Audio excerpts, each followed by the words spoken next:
you know. And can you walk me through how you came up in the 70s? How was St. Petersburg back then in the 70s compared to how it is now? Oh man, I think St. Pete in the '70s, man, was so it was beautiful. It was you didn't know the ins and outs about what adults had to do, but for children, you know, it was like a playground because we had so many things to do, back then, and going to the pool, and we go out there mango hunting, Mm, eating off the land, mm, eating fruits and mangoes, star fruits and plums and peaches and uh, pecans, all kind of stuff that we ate off the land. We just it was almost like Africa, almost like yeah. this little town. It was like little country town where you lived off the land and had fun off the land. A lot of stuff to do. Go down there and play in the creek, Bull Creek. Go Right. swimming, doing whatever you want to do. And at that time, wasn't no police. We didn't see no police at Really? It wasn't no that time. police in it? Not never unless somebody called them. Oh yeah. So what? Pretty much the community just dealt with their own stuff. Yeah, and because you get in trouble down the street, they gonna get on you and then send you back home. But I wasn't that kind of child that Right. disrespect older people and stuff like that. But I done seen children get a whipping from somebody else, the parent walk them down back to their house and say, "Hey, this what this your child did," and they get another whipping. But Mm. I wasn't disrespectful, to no elders or nothing like that. So I never received a whooping from somebody else's family. Mm.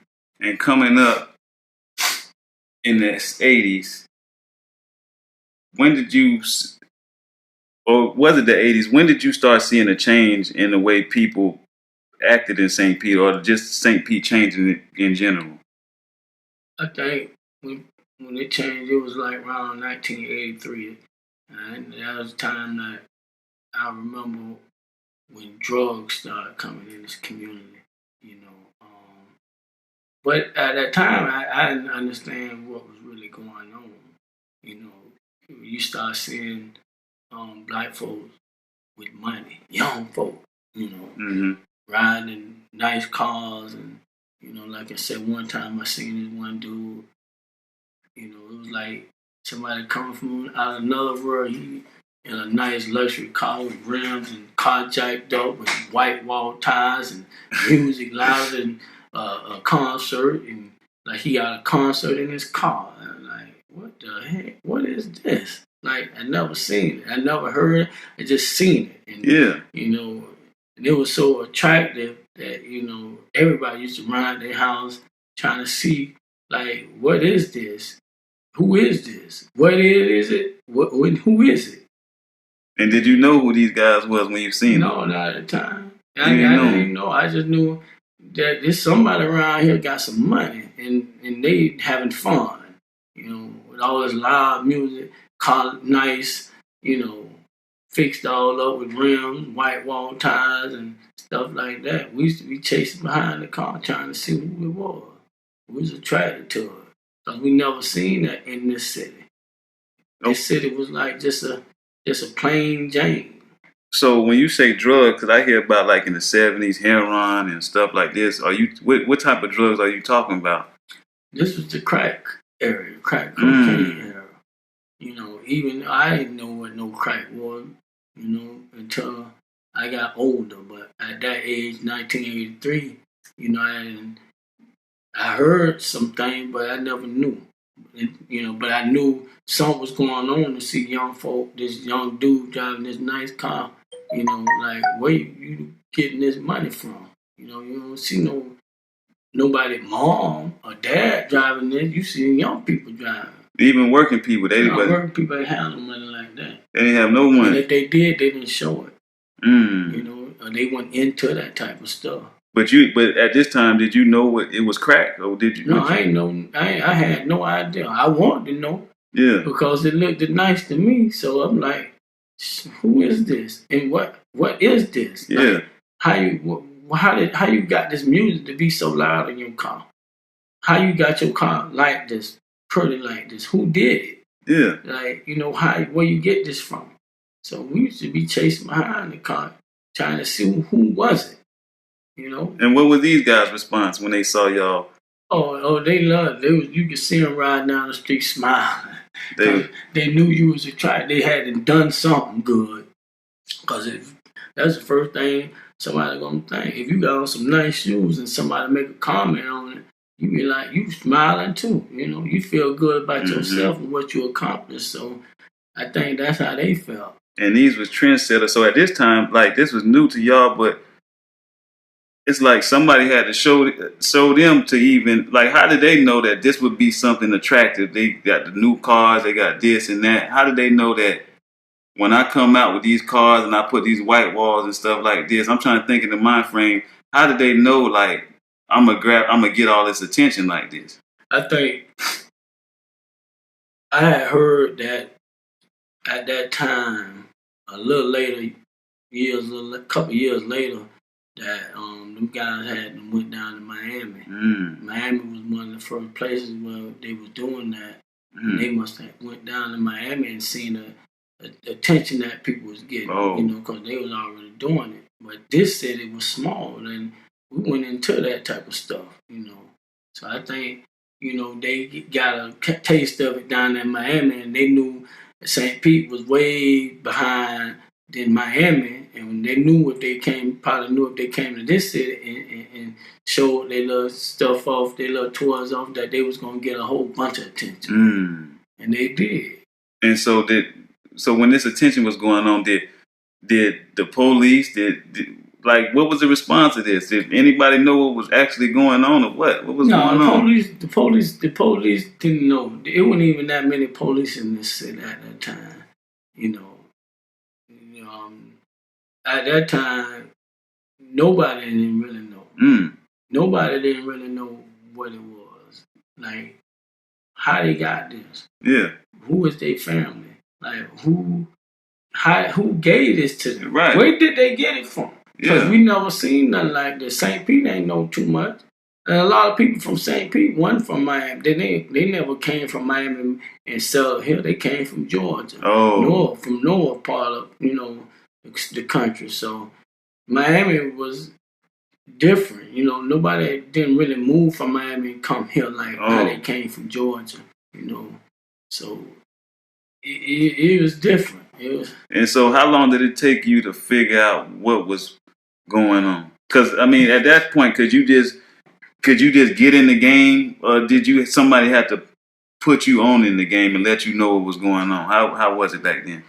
Yeah, I think the only people that I think that maybe got into it at that time was the people who knew their family.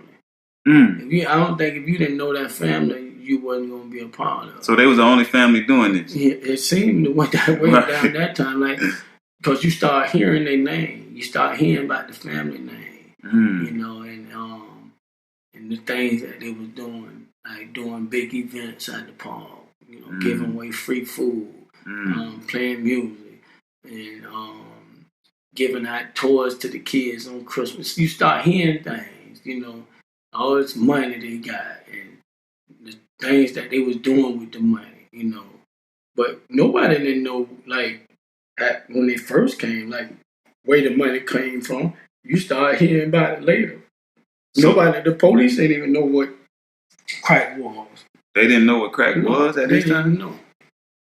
They didn't know what crack was? You was? be able to get caught with crack cocaine, and police don't even know to let you go because they never seen it. So what type of crimes was the police looking at back then at this time then? I think mostly it was domestic violence, abuse, your husband, man beating on his wife or something like that, or the insurance man getting robbed by somebody from out the community or whatever. Other than that, the police didn't come. Was it a certain time where it might have been a killing or a shooting to where it made more people aware of what was going on? Oh, no, right then, 1983, it wasn't no killing. No, the community was peaceful. It wasn't no killing. it was people fight every now and again, but Yeah. killing ain't come until the late '80s. When the drugs started getting heavy, because before the drug game came, you didn't hear about people dying unless they was old. For real? If somebody drowned or something like that, or got hit by a car, it wasn't too much of that. And you rarely got hit by a car because there wasn't that many. The streets was like we weren't even paved yet. You had dirt roads. I remember when 16th Street, between 16th Street and Central and 18th Avenue, dirt. Like On it was the 16th gravel. Street and all that? Yeah, it wasn't even no roads. So- Like even we didn't even have concrete parking lots. So would you say, okay, that's a good point. Would you say that crack or the drug trade brought more money into the city? I don't think. Well, yeah, you can say that in a sense. I think it brought more money to black folk. Mm-hmm. We had to bring it to the white folk, whoever was in the business of making money, because you got to spend your money somewhere, Right. So I think when the drugs came, it affected the city of St. Petersburg economy. Mm-hmm. The city. It helped it. Not the stores, like the private ownership of stores. I don't think it affected that, but I believe it affected the city, the city government of St. Petersburg, Florida. And some of the companies that black folks worked for at the time, maybe like the health field, or the sanitation part of the city, where sanitation, a lot of black folks work for the sanitation, and a lot of black folks, women work for the health field, nursing, or health aid, or some type of person doing some type of work like that. Because when that drug came in, if your man was a hustler, most likely your woman wasn't gonna be working. So it kind of hurt some of the economy, because the drug gang had took over the economy, and people weren't working for certain companies no more. Let me ask you this question, because it's a cliche question. Everybody, want to be on it. I mean, do you feel like when crack came into St. Pete, do you feel like it hurt the city, or do you feel like it helped the city? I believe I think it both ways. It's a catch-22 on that, because it affected so many people's lives that got addicted to the drug. A lot of people lost their lives, and a lot of people made bad decisions. When they started using the drug. So it had its effects. It had good effects, and it had bad effects. You've seen both sides of it. Where you start seeing certain families eating more, and then you start seeing certain people out on the streets, homeless, getting diseases, dying from AIDS and HIV, because they were making bad decisions, based on that drug. On the drug. And so this was 83. Did you ever at any time say, I think I want to be a part of this drug. I want to get me some money out this? Yeah, as soon as I seen that in 1983, I kind of felt a certain type of way. I want to know, how you got this?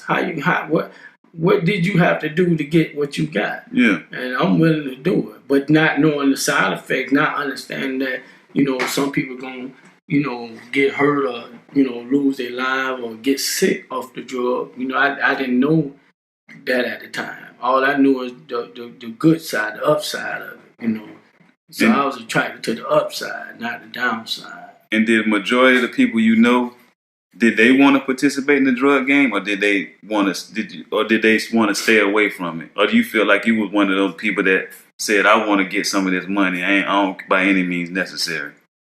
I really think the ones who was less fortunate, that really wanted to be a part of it. You might have a few that want to just be a part of something. Yeah. But more likely, it was more of my homeboys that didn't really have nothing. Maybe mom wasn't able to support them a certain way that they felt that was appropriate. Like my mom, my mom was a giving person. She always tried to help and a lending hand to everybody, especially her family and people that outside the family. She was so giving that we always came up short. So I think that's what I had a hard time with. My mom giving so much, it hindered us, in our family, a lot. So you made up in your mind. So did you approach these guys, or how did you how did you officially get into the game? I learned it in school, in high school. I think I was maybe in the 10th grade, and I started seeing one of my homeboys who I met in high school start having rental cars. Before you was in the game? Before I was in the game. I'm like, y'all got rental cars? How y'all ain't of age. Like, how you got this car? Like, who rented it for you? Who did it for you? How you got this? You started asking these questions? Yeah, I'm asking questions like, well, who got you this? Yeah. So they explained to me like, man, we got crack. I'm like, crack? What is crack? So he came out pocket and had it in his hand. He had about 2-3 rocks in his hand. I'm like, man, what is that? Yeah. He said, it's crack, boy. He said, this how you make money. He said, you know how much money I got? He said, I got about $150. I said, nigga, stop lying. You ain't number 14, 15. Where you get your mama? Where you got that? How you got? You saying somebody giving you money for them? Like, yo, that's how we got this rental car. And I said, well, how you got the rental car? You ain't old enough. The person who owned the drugs did. They got them the rental car. So I was like, okay, I want a part of this. Who I go to? Yeah. So I don't think at that time when they was introducing me to how it went, I didn't think they wanted me a part of it. Why that? Why did you say that? Because they didn't point me to who they got it from. Oh. I had to find somebody in my family to go to. Yeah. At the time, and I ended up having a job. But I was already tired of working. I can do math. Like, I know $3.15 an hour ain't nothing. So I'm like, I got to figure out something else. So on maybe my third, fourth check, I had made $100, from my job, and I got $100 and asked one of my family members, like, hey, cuz, man, I heard you got it. Yeah. Hook me up, So I went and bought, the product with the $100. How much at $100? What you getting back then for $100? At $100, you get. I think I got my head slapped. Yeah. When they say you get your head slapped, that means somebody that got over on you. I didn't know nothing about it. So yeah. I didn't know, what it was worth. I didn't know the amount that you're supposed to get for $100. So the first time that I purchased, some drugs, I didn't get the right amount. Right. I went to my partner who showed me, my first time seeing crack. I showed him what I had in purchase. He was like, no, this dude, your cousin got you. He slapped your head. He didn't do you right. So that was my first experience on getting them drugs, and I didn't get the right amount for what the money I had. Okay, but at this time, so was it mostly guys selling weight to each other? Was it crackheads running around here that you can sell to crackheads, or was guys mostly dealing to each other guys, like weight? Oh, it was people that was on crack, that was using the drug, and that's how you made your money. But at first, the people who you were selling crack to, they had jobs. They was teachers. They was, people who had nice jobs. Because, you got to have some money to smoke crack, because, that high don't last long. Right. And so You right back at it 10 minutes later after you done smoked whatever 3 or 4 rounds. You right back trying to get you some more. So, it was more like people who had jobs. It wasn't no people who was poor. Right. That, and if there was somebody poor, they went to stole just to get the rock, the crack. So back then, selling drugs, would you say that it was a lot of money, more money involved than it is today? From just observation, what you think? You can say that because back then, I think the economy was different. Like what you can get for your money back then, and opposed to getting the money that you have at this time ain't gonna get you too much. But back then, you can get a whole bunch of stuff with a little bit of money. I remember them times that you can get a whole bunch of stuff with a little bit of money. I don't know the number game or how the economy was, but it just seemed like your dollar was worth more back then. You got a whole bunch of stuff with a little bit of money. And these first guys you saw with the cars, would you say that they was millionaires? They weren't millionaires, they were thousandaires. I know they was making some money. They made way more money than regular folk. I know this because seeing a person at work, you were barely making it. Like you talking about the economy where people only making $3.15 minimum wage, and maybe somebody who got a decent job that might be making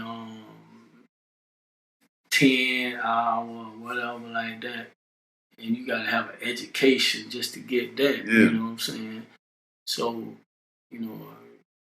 back then, it was different. Like people, a lot of folk made up their mind. I'd rather have the drug game than trying to get an education to make these little $10, and then if you have to work overtime, you can maybe get $15 or whatever.